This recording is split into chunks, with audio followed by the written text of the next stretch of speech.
Let's start with the truth most people avoid.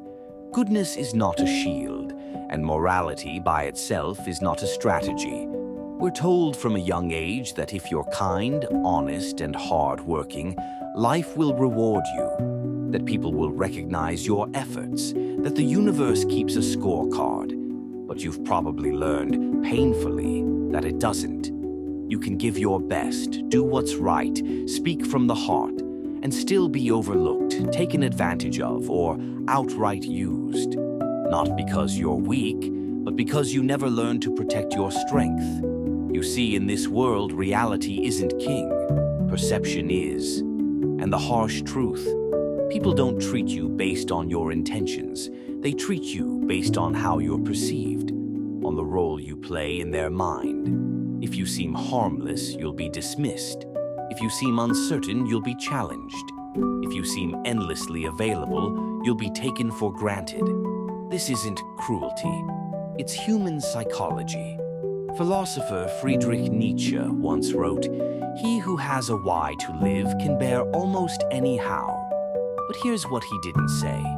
Even if you have a why, the world might still ignore you unless you learn the how. How to present yourself, how to draw boundaries, how to make your voice not just heard but respected. So ask yourself, have you been moral or have you been manageable? Have you been kind or simply predictable? Because while you've been playing fair, others have been playing smart. While you've been open, they've been observant. And while you've been explaining yourself, they've been silently calculating your next move. Philosophy isn't about abstract thought. It's about survival, in the most human sense. Let's be clear. This doesn't mean you have to become manipulative or ruthless. It means you have to evolve. You must practice what I call strategic morality. Be kind, but with boundaries. Be honest, but with filters. Be helpful, but not endlessly accessible. There's a fine line between being good and being used, between humility and invisibility.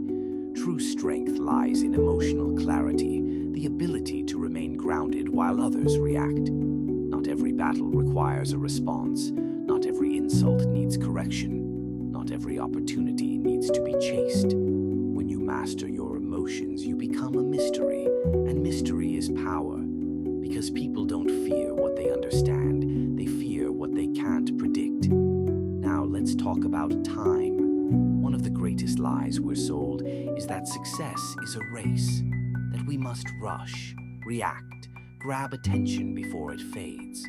But the wisest minds, from Seneca to Lao Tzu, knew this: impatience is the enemy of influence. Real power isn't loud, it's deliberate, like a seed underground, unseen, growing in silence, until one day it breaks the surface with undeniable force. Your silence, your patience, your timing can be your greatest strategy. And here's the part. No one teaches you. Distance creates value.